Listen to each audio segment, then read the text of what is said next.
이러함으로 빌라도가 예수를 놓으려고 힘썼으나 유대인들이 소리질러 가로되 이 사람을 놓으면 가이사의 충신이 아니니이다. 무릇 자기를 왕이라 하는 자는 가이사를 반역하는 것이니이다.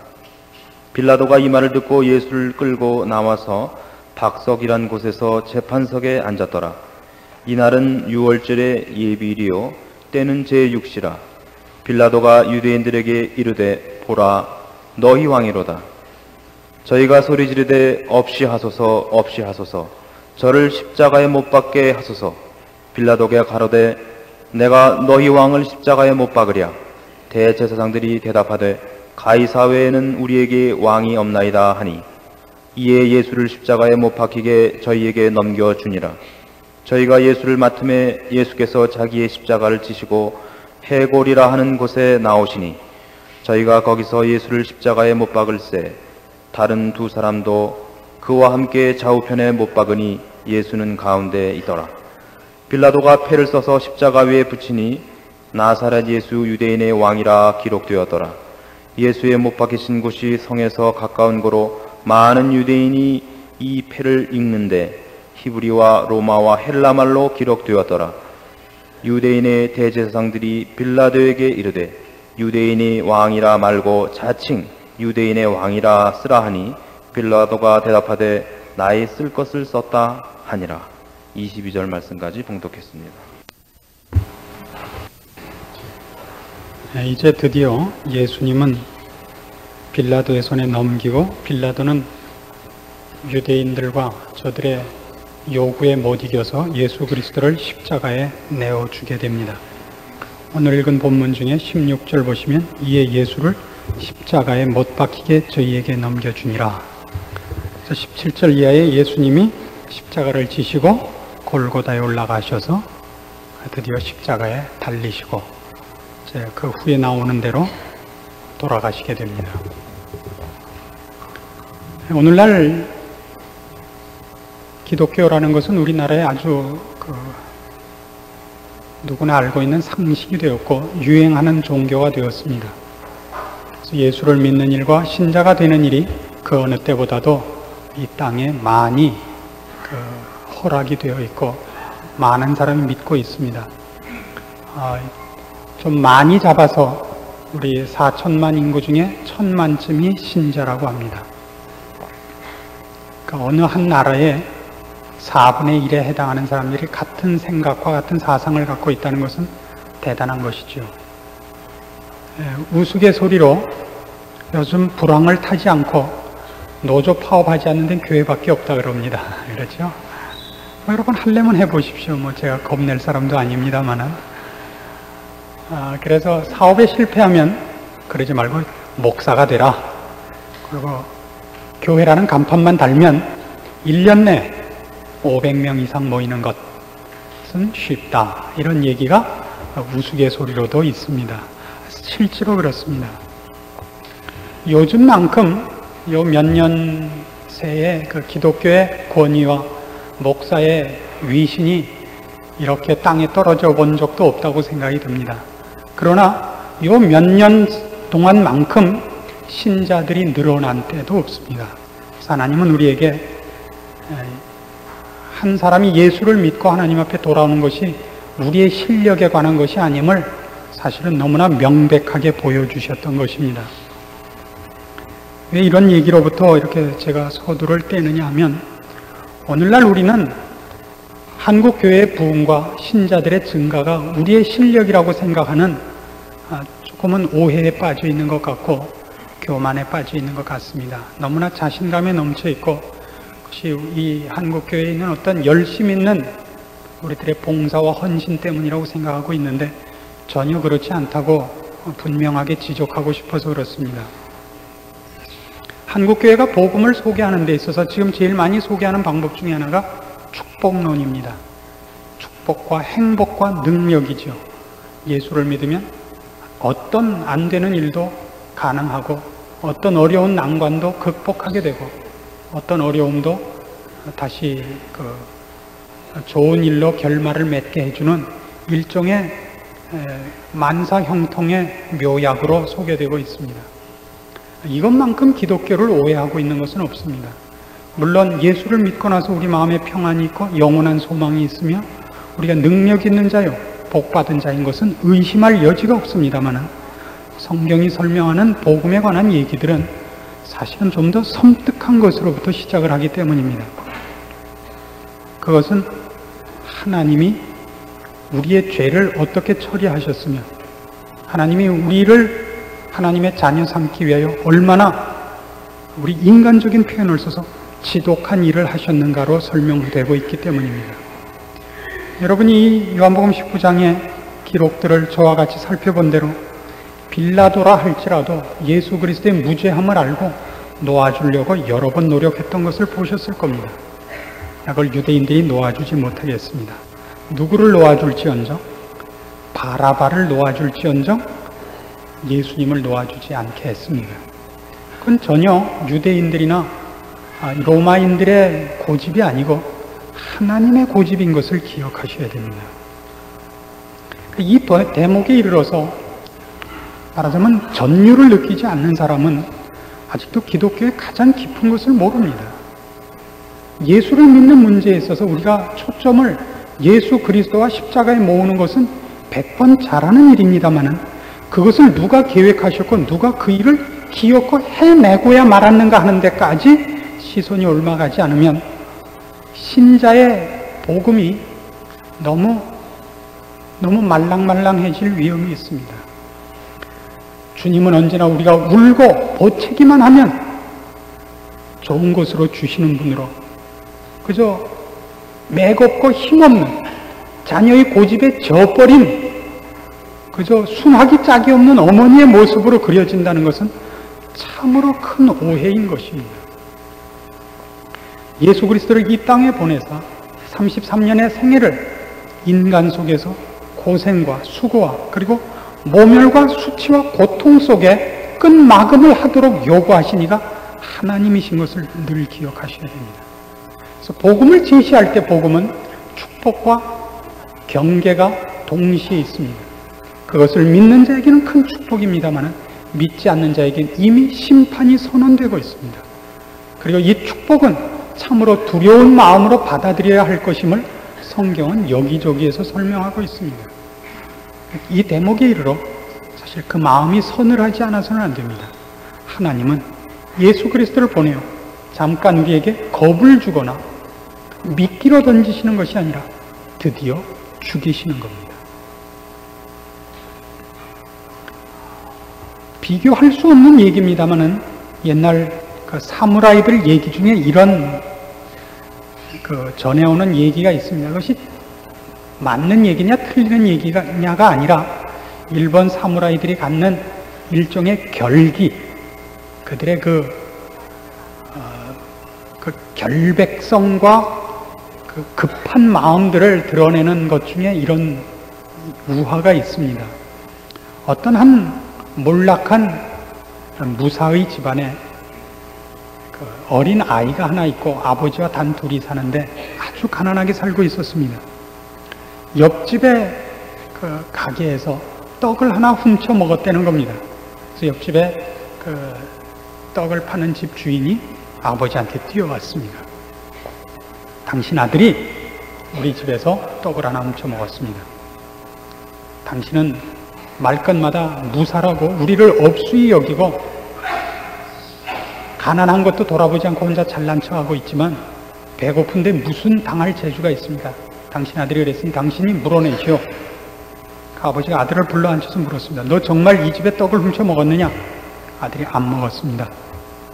너 아버지한테는 솔직히 대답해라. 정말 안 먹었느냐? 안 먹었습니다. 그 주인에게 한 거를 했죠. 내 자식이 안 먹었다는데 먹었습니다. 안 먹은 게 증명이 되면 어떡하겠습니까? 그럼 제가 제 목숨을 내놓겠습니다. 그렇지만 당신 아들이 안 먹었다는 걸 뭘로 증명하겠습니까? 먹는 걸 내 눈으로 봤습니다. 자, 아버지가 아들을 붙잡아서 칼을 꺼내들고 배를 갈라서 위장을 까뒤집어 보였습니다. 그 다음 얘기는 할 필요 없죠. 자기 아들의 배를 갈라서 위장을 까뒤집어 보인 다음에 거기에 떡이 안 나왔으면 그 다음에 어떻게 했겠습니까? 그 다음에야 그 가게집 주인을 몇 조각을 냈을지 불문가지 아닙니까? 이건 전혀 오늘 제가 얘기하려는 은혜로운 사건과는 맞지 않는 예입니다만은 그 진지함과 열심에 관해서는 이렇게 설명을 해야 옳습니다. 하나님이 그의 아들을 십자가에 못 박아 죽이셨습니다. 그럼 그 다음엔 알아서 하셔야 되는 겁니다. 이게 사실은 복음에 숨어있는 하나님의 사랑의 진지함이요, 하나님의 하나님 되시는 거룩하고 의로움의 정말 가장 무서운 모습 중에 하나인 것입니다. 어쩌다가 예수 믿는 것이 이렇게 무슨 시장에서 무슨 물건 파는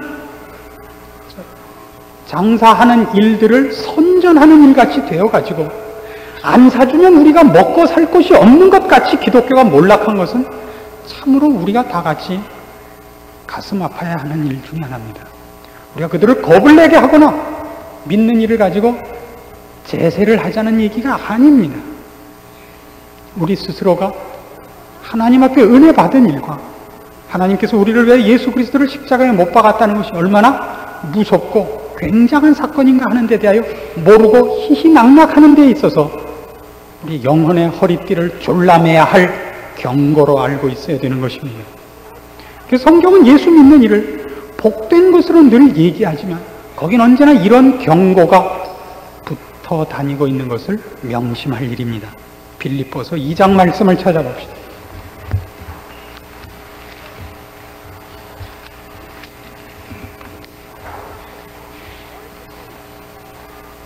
빌립보서 2장 5절 말씀입니다. 너희 안에 이 마음을 품으라. 곧 그리스도 예수의 마음이니 그는 근본 하나님의 본체시나 하나님과 동등됨을 취할 것으로 여기지 아니하시고 오히려 자기를 비워 종의 형체를 가져 사람들과 같이 되었고 사람의 모양으로 나타나셨으며 자기를 낮추시고 죽기까지 복종하셨으니 곧 십자가에 죽으십니다. 이런 글을 읽을 때마다 우리는 얼마나 그마저 신파조의 감동이 있습니까? 오, 우리 주님, 우리를 위하여 하늘 보좌를 놓고 오셨다이다. 옛날 우리나라 신파 보는 것 같지 않습니까? 어려서 고아로 헤어졌다가 어느 날 형은 육혈포 강도가 되고 동생은 법관이 되어 어느 날 붙잡고 보니 아니 형님 이 어찌 운명이니까, 이런 식으로 감동을 하지 말아달란 말입니다. 주님 어쩌다가 이 가시밭길 인생길에 오셔서 이렇게 좀 웃기지들 좀 말아달란 말이죠. 주님이 가신 길이 얼마나 애처로운 길이었으며 고통당하는 길이었으며 그것이 어떤 사랑과 은혜로운 길이었으면 나 때문에 그랬는가 그러지 마시고 그 험한 길을 요구하신 하나님 도대체 어떤 분이신가 이렇게 놀라고 쳐다봐야 됩니다. 우리 인간적인 생각으로 하자면 하나님은 피도 눈물이 없느냐 이렇게 일단 물으셔야 됩니다. 그렇지 않고서는 십자가에 나타난 사랑과 무서움을 여러분은 죽는 날까지 제대로 깨우치지 못하게 됩니다. 9절 이하에 이렇게 이 말씀은 이어집니다. 이러므로 하나님이 그를 지극히 높여 모든 이름 위에 뛰어난 이름을 주사 하늘에 있는 자들과 땅에 있는 자들과 땅 아래에 있는 자들로 모든 무릎을 예수의 이름에 꿇게 하시고 모든 입으로 예수 그리스도를 주라 시인하여 하나님 아버지께 영광을 돌리게 하셨느니라. 그러니까 앞에 있었던 예수 그리스도의 순종과 죽음을 하나님께서 요구하신 것이기 때문에 그 일을 제대로 잘했다고 하나님께서 그에게 상급으로 영광된 이름을 줬다 그럽니다. 하나님이 일을 시키셨다 그럽니다. 주님께 그 일을 잘했다고 하셨고 이 일로 말미암아 모든 자들을 주님 앞에 무릎 꿇게 했다 그럽니다. 그러니까 이 얘기는 12절로 이렇게 연결됩니다. 그러므로 신약 성경에서 가장 무서운 단어라고 그랬죠? 그러므로 나의 사랑하는 자들아 너희가 나 있을 때뿐 아니라 더욱 지금 나 없을 때에도 항상 복종하여 두렵고 떨림으로 너희 구원을 이루라. 성경이 우리의 신앙 문제에 대해서 언급할 때마다 구원 얻은 문제에 대해서 얘기할 때마다 박수치고 잘했다 하는 것으로 끝나는 예가 없습니다. 언제나 이 단어가 쫓아다닙니다. 두렵고 떨림으로 너희 구원을 이루라. 왜요? 너희 안에서 행하시는 하나님이시기 때문에. 그는 예수 그리스도를 십자가에 달아 매신 분입니다. 우리의 허물과 죄를 씻기 위하여 안 본 것으로, 없었던 것으로 이렇게 그냥 넘어가시는 분이 아니신 것입니다. 우리 죄를 씻기 위하여 예수 그리스도를 이 땅에 보내시고 십자가에 달아맨 장본인이십니다. 예, 우리를 사랑하시기 때문입니다. 죄를 놓아두시지 않는 분입니다. 그의 사랑하는 자가 더러운 곳에서 허송세월하는 것을 놓아두지 않는 분입니다. 성경이 얘기하는 십자가 사건입니다. 그러므로 나의 사랑하는 자들아, 너희가 나 있을 때뿐 아니라 더욱 지금 나 없을 때에도 항상 복종하여 두렵고 떨림으로 너희 구원을 이루라. 너희 안에서 행하시는 이는 하나님이시기 때문이다. 우리는 얼마나 많이 말하자면 하나님의 두려우심을 모르고 십자가를 논하며 신자된 것을 생색내고 있는지 모릅니다. 우리는 영혼을 준비하고 있는 자들이며 우리가 죄인이었으며 예수 그리스도의 십자가로 말미암아 하나님의 자녀되었다는 것을 믿고 있는 자들이라 선언하고 있습니다. 그리고 이렇게 주일마다 주님 앞에 모이는 자들이 된 것입니다. 그러나 그 두렵고 떨림이 어디에 있습니까? 우리 세상에서의 삶 속에, 우리의 존재와 우리의 인격과 우리의 삶을 살아가는 원리와 목표 속에 어디 하나님을 두려워하는 것이 있습니까? 어디 영혼을 준비하는 자세가 있으며 그 긴장과 애타는 갈증과 애씀이 있습니까? 여러분의 자녀가 이번 가을에 시험 보는 일을 위해서도 애쓰면서 어디 여러분의 영혼을 위한 준비가 있습니까? 고린도후서 6장으로 가보실까요? 14절 말씀부터. 너희는 믿지 않는 자와 멍에를 같이 하지 말라. 의와 불법이 어찌 함께하며 빛과 어두움이 어찌 사귀며 그리스도와 벨리알이 어찌 조화되며 믿는 자와 믿지 않는 자가 어찌 상관하며 하나님의 성전과 우상이 어찌 일치가 되리요. 우리는 살아계신 하나님의 성전이라. 이와 같이 하나님께서 가라사대 내가 저희 가운데 거하며 두루 행하여 나는 저희 하나님이 되고 저희는 나의 백성이 되리라 하셨느니라. 그러므로 주께서 말씀하시기를 너희는 저희 중에서 나와서 따로 있고 부정한 것을 만지지 말라. 내가 너희를 영접하여 너희에게 아버지가 되고 너희는 내게 자녀가 되리라. 전능하신 주의 말씀이니라 하셨느니라. 이래서 우리는 지금 하나님의 자녀라는 이름으로 나와 있습니다. 그래서 여기 요구하는 것 같이 믿지 않는 자와 멍에를 같이 하지 않아야 할 것이며 불의한 자와 멍에를 같이 하지 않아야 할 것입니다. 7장 1절에 이렇게 연결이 되는 것을 명심하십시오. 그런즉 사랑하는 자들아, 이 약속을 가진 우리가 하나님을 두려워하는 가운데서 거룩함을 온전히 이루어 육과 영의 온갖 더러운 것에서 자신을 깨끗게 하자. 하나님을 두려워할 줄 아셔야 됩니다. 우리를 사랑하시는 분입니다. 그래서 예수 그리스도를 보내셨고 그를 십자가에 매다신 분입니다. 그가 우리를 죄에서 꺼내기 위하여 그를 십자가에 매달았다는 것을 여러분 이렇게 쉽게 생각하셔서는 안 됩니다. 한바탕 울고 넘어갈 문제가 아닌 것입니다. 그분의 요구는 우리를 이 불의와 더러움에서 꺼내기 위하여 그의 아들을 주셨던 것입니다. 히브리서 12장으로 넘어가 보시겠습니까? 히브리서 12장 말씀 18절 말씀부터 보겠습니다. 너희의 이른 곳은 만질만한 불붙는 산과 흑운과 흑암과 폭풍과 나팔 소리와 말하는 소리가 아니라 그 소리를 듣는 자들은 더 말씀하지 아니하시기를 구했으니 이는 짐승이라도 산에 이르거든 돌로 침을 당하리라 하신 명을 저희가 견디지 못함이라.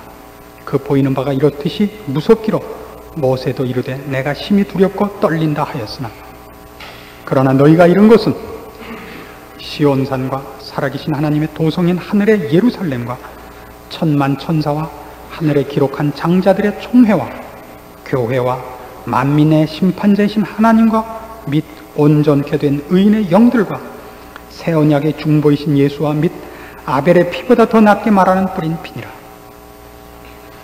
이제 우리가 도달한 것이 어디냐? 우리의 약속된 장소가 어디냐? 그럴 때 구약에서 모세와 그를 추종하던 이스라엘 백성이 본 것과는 비교할 수 없는 것. 예전에 하나님께서 율법을 허락하시기 위하여 이스라엘 백성 앞에 나타나셨던 신의 산의 영광도 그렇게 놀라웠습니다마는 이제 우리가 당도한 것, 우리가 얻어낸 신분, 우리가 가야 할 우리의 장소는 그것과 비교할 수 없는 더 놀라운 것이라 그럽니다. 너희가 이룬 것은 시온산과 살아계신 하나님의 도성인 하늘의 예루살렘과 천만 천사와 하늘에 기록한 장자들의 총회입니다. 여기에 우리가 도달했습니다. 25절. 그래서 너희는 삼가 말하신 자를 거역하지 말라. 땅에서 경고하신 자를 거역한 저희가 피하지 못하였거든 하물며 하늘로 쫓아 경고하신 자를 배반하는 우리일까 보냐. 그때는 그 소리가 땅을 진동하였거니와 이제는 약속하여 가라사대 내가 또 한 번 땅만 아니라 하늘도 진동하리라 하셨느니라. 이 또 한 번이라 하시면 진동치 아니하는 것을 영전케 하기 위하여 진동할 것들 곧 만든 것들의 변동될 것을 나타내심이니라. 그러므로 우리가 진동치 못할 나라를 받았은즉 은혜를 받자. 이로 말미암아 경건함과 두려움으로 하나님을 기쁘시게 섬길지니 우리 하나님은 소멸하는 불이심이니라. 이제 하나님께서 노아의 홍수 정도가 아니라 이제 이 천체를 변하게 하는 최후의 심판을 하시겠다고 합니다. 지구 하나를 흔드는 정도가 아니라 이 천체를 흔드는 말세가 옵니다. 그리고 우리는 하나님의 나라에 영원한 예루살렘 성에 옮겨갈 것입니다. 우리가 받은 약속이요, 우리가 믿고 있는 소망이요, 우리가 익히 알고 있는 신앙의 가장 중요한 내용들입니다. 그러므로 어떻게 하라고요? 그러므로 우리가 진동치 못할 나라를 받았은즉 은혜를 받자. 이로 말미암아 경건함과 두려움으로 하나님을 기쁘시게 섬길지니 왜요? 우리 하나님은 소멸하는 불입니다. 하나님 앞에 잘못하면 매를 맞고 큰일 난다 하는 그런 차원에서 두려워하지 않는 것이 아닙니다. 하나님은 하시고자 하는 것을 꼭 하는 분이라는 의미에서의 얘기입니다. 하나님은 시건치 아니하십니다. 그 생각을 변개치 아니하시는 분이요, 그가 하시려는 일을 방해받지 않는 분입니다. 그것이 십자가 사건에 나타난 가장 무서운 경고인 것입니다. 우리가 누구냐고 할 때 바로 이 말씀으로 우리의 우리된 것을 상고하고 우리의 삶을, 매일의 싸움을 지지 않아야 될 것입니다. 이 얘기들이 어디서부터 출발했느냐 하면 여러분 잘 아시는 대로 이게 바로 11장으로부터 출발했습니다. 그렇죠? 믿음장이죠. 믿음장에 나왔던 모든 믿음의 위인들이, 영웅들이 무엇을 바라보고 그들의 생애를 고난과 환난 속에서도 굽히지 않았다 그럽니까? 예, 영원한 나라를 바라보고 하나님의 약속을 바라고 그들이 가죽을 쓰는 핍박, 불에 타 죽는 일을, 자녀들의 죽음을 개의치 않고 하나님 앞에 저들의 신앙을 꺾지 않았다고 그럽니다. 옛날의 어려움과 지금의 어려움을 따지면 어느 때가 더 어려웠을 것 같습니까? 모르긴 몰라도 옛날이 더 신앙생활하는 게 어려웠던 것 같습니다. 지금 우리는 신앙의 자유가 있는 곳에 살며 옛날처럼 그렇게 마음에 들지 않는다고 개패듯 하는 사회에 있지 않습니다. 그러나 사람은 참으로 그 심지가 약한 짐승인 거로 평화기에 더욱더 신앙을 지키는 것이 어려운 것 같습니다. 우리는 얼마나 쉽게 우리의 신앙을 놓아두고 삽니까? 우리 하루의 싸움이 예수를 믿지 말자고 총칼을 들고 덤비는 자들이 있지 않기 때문에 우리가 살아야 하는 신앙의 결심들과 긴장들을 늘 놓치고 있지 않습니까? 신앙인으로 사는 것을 내일로 미루고 있습니다. 우선 눈앞에 있는 이익을 얻어놓고 환락을, 이익을, 명예를, 권세와 이익을 먼저 얻어놓은 다음에 나중에 시간이 생기면 신자답기로 하고 우리는 하루하루를 밀어놓고 사는가 봅니다. 여러분이 예수 그리스도를 보내신 하나님의 그 무서움과 그를 십자가에 달아내도록 내어주신 이의 그 의로움과 사랑을 제대로 기억한다면 있을 수 없는 일들이라는 것을 기억하셔야 됩니다. 히브리서의 11장부터 12장까지 계속됐던 그리고 오늘 조금 전에 본 그 결론들은 참으로 재미있는 얘기들로 엮어지고 있습니다. 믿음장으로 믿음의 위인들의 생애를 제시해 놓고, 그래서 우리도 그들의 뒤를 쫓아야 되는 약속 입은 자녀인 것을 강조한 후에 그 약속 입은 자들이 그의 삶 동안에 거룩해 되기 위하여 하나님 앞에 훈련을 받고 있는 것을 얘기하고 요구하고 있습니다. 12장 8절부터 보시면, 징계는 다 받는 것이거늘 너희에게 없으면 사생자여 참아들이 아니니라. 또 우리 육체의 아버지가 우리를 징계하여도 공경하였거든 하물며 모든 영의 아버지께 더욱 복종하여 살려 하지 않겠느냐.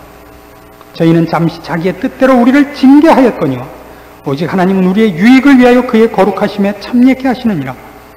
무릇 징계가 당시에는 즐거워 보이지 않고 슬퍼 보이나 후에 그로 말미암아 연달한 자에게는 의의 평강한 열매를 맺나니, 그러므로 피곤한 손과 연약한 무릎을 일으켜 세우고 너희 발을 위하여 곧은 길을 만들어 저는 다리로 하여금 어그러지지 않고 고침을 받게 하라. 12절과 13절 말씀을 여러분이 기억하셔야 돼요. 아까 빌립보서 2장 12절 말씀으로 예를 들자면 두렵고 떨림으로 우리의 구원을 이루어야 하는 실제적인 요구입니다. 우리는 연약한 자요 미련한 자들입니다. 하나님의 어미하심을 알며 그의 사랑을 알지만 많은 원인으로 돼 육신이 말을 듣지 않는 참으로 미련한 족속들입니다. 그러나 그래서 주저앉아 있으면 안 됩니다. 하늘은 스스로 돕지 않는 자를 돕지 않습니다. 우리의 신앙은 말뿐이거나 기도뿐이어서는 안 됩니다. 노력해야 됩니다. 노력해서 실패한 눈물이 있어야 됩니다. 그 좌절과 아픔이 있어야 됩니다. 다윗의 시편에 나오는 51편에 나오는 그의 회개의 시를 염두에 두어 보십시오. 주여 나를 도우소서. 우리는 하나님 앞에 칭찬을 받거나 상을 받을 만큼 잘난 사람들이 아닙니다. 아버지께서는 제사를 원치 않습니다. 예, 그렇습니다. 그래서 제사도 안 드리고 나가 놀아서 된다는 뜻이 아니라 하나님이 원하는 제사란 통회하는 마음입니다. 상한 마음입니다. 그 상한 마음이 없는 자는 신자가 아닙니다. 우리가 다 오늘 여러분과 제가 나눈 이 말씀들을 근거로 해서 이제부터는 하나님을 두려워함으로 살며 불의를 외면하며 언제나 승리하면서 살 수 있다고 우리는 장담하지 못합니다. 우리는 참으로 헛개비 같은 존재들입니다. 사탄이 하려고만 들면 우리를 밀가부르듯 할 수 있습니다. 그 대단했던 다윗도 한순간에 밧세바 사건에 곤두박질하고 마는 것입니다. 그러나 우리의 실패와 우리의 못난 것에 대하여 상한 마음이 있어야 됩니다. 심령이 상해야 되는 것입니다.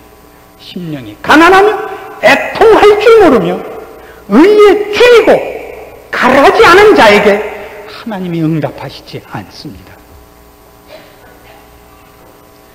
세상 사람들이야 의를 모르며 진리를 모르며 영에 관한 감각이 없기에 그들은 죄를 짓고도 감각이 없으며 후회하는 마음이 없으며 누구를 향하여 손을 들 수 없으나 우리만은 다르지 않습니다.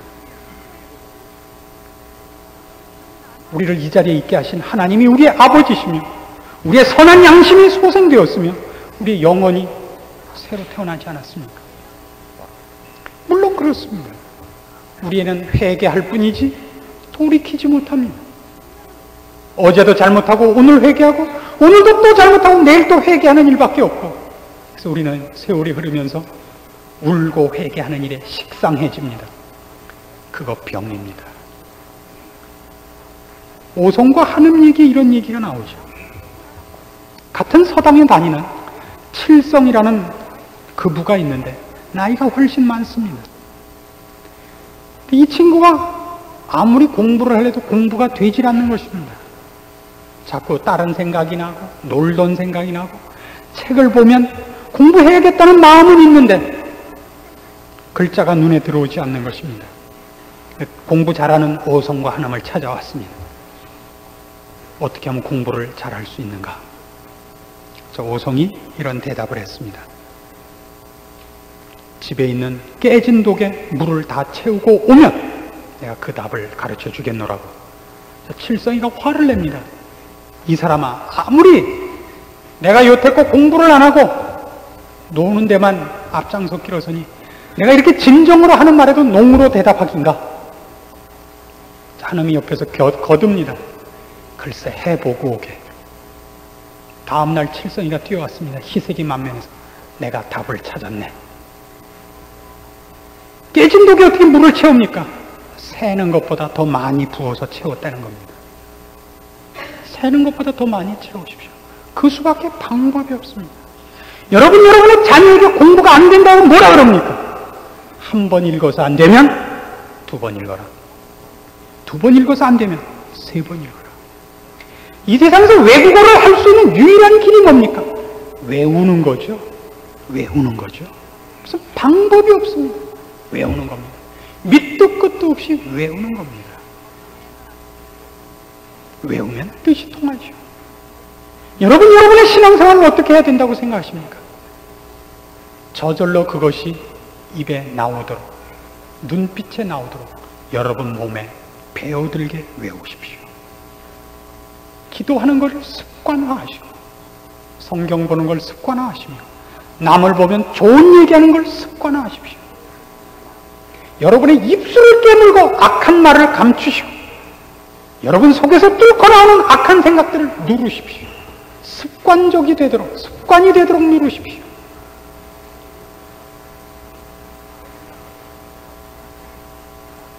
그것이 우리가 해야 되는 일입니다. 하나님은 그의 의로우심과 그의 약속에 신실하셨습니다.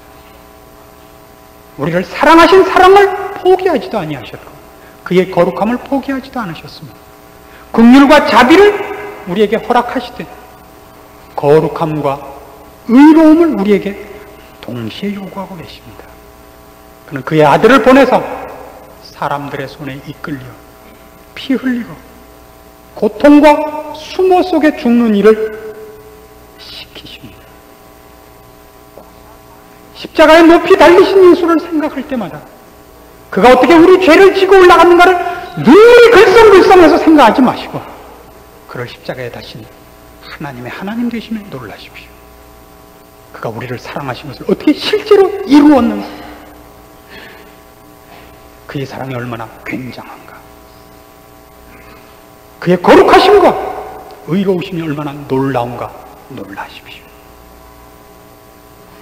우리의 생애에 그가 요구하시는 의와 거룩에 대하여 그리고 그가 약속하신 영원한 나라에 대하여 우리가 어떤 자세로 있는가? 이 사건과 견주어 자신을 돌이키셔야 됩니다.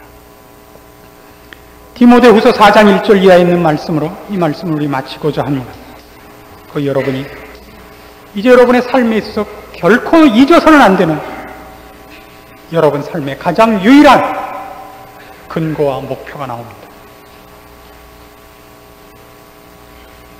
디모데후서 4장 1절 말씀입니다. 하나님 앞과 산자와 죽은 자를 심판하실 그리스도 예수 앞에서 그의 나타나실 것과 그의 나라를 두고 엄히 명하노니. 이 말씀을 앞에 놓고서 여러분의 매일의 삶을 영위하시기 바랍니다. 하나님 앞과 산자와 죽은 자를 심판하실 그리스도 예수 앞에서 그의 나타나실 것과 그의 나라를 두고 여러분의 삶을 영위하시고 사람을 대면하시고 여러분의 자녀를 키우시고 여러분의 성품을 가다듬으십시오. 기도하십시다. 하나님 아버지 은혜를 감사합니다. 우리를 이 자리에 있게 하신 하나님의 은총과 긍휼과 자비와 사랑을 감사합니다. 그리고 하나님을 두려움과 놀람으로 이 시간 다시 한번 쳐다봅니다. 우리를 죄악 가운데서 구원하신 하나님이 우리를 의와 거룩으로 부르시며 영광과 높음으로 부르고 계심을 우리 이 한 시간 다시 한번 깨우칩니다. 우리를 죄에서 꺼내신 것처럼 이제 잠자던 자리에서 깨우시옵소서. 게으름과 미련한 자리에서 일으키시옵소서. 그리고 우리 어그러진 무릎, 저는 다리를 일으켜 세우고 거룩과 영광의 자리를 위하여 어그러진 길을 바로 세우고 힘있게 부르신 상급을 위하여 달려갈 결심들을 허락하시옵소서.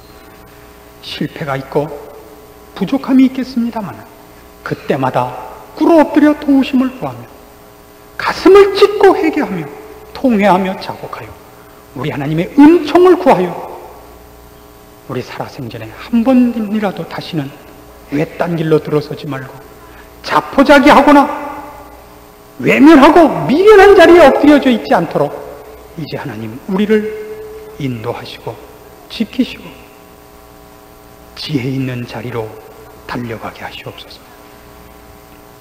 오늘 주의 말씀을 따라 주의 십자가와 우리 하나님의 의와 거룩과 진지하심과 극진하심을 배운 모든 심령들 위해 주님 함께 하셔서 저들로 이 잠깐 사는 세상의 헛것들에 한눈 팔지 말게 하시며 세상의 유혹과 시험에 자신의 양심을 떼어주지 말게 하시옵소서.